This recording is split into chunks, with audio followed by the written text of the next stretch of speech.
I just want to say few words to the international community.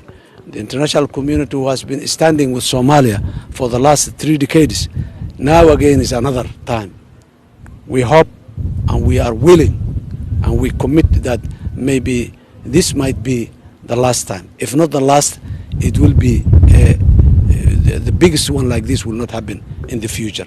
We will work on that. Famine is in Somalia. Our neighbors, droughts are there, but famine is not there because of capacity, fragility of the state institutions at national and local level. We will strengthen those institutions. We will reconcile among us. We will make priority number one our security. But in the meantime, this is an emergency situation. We appeal to the international community at all levels to stand with Somalia this time again.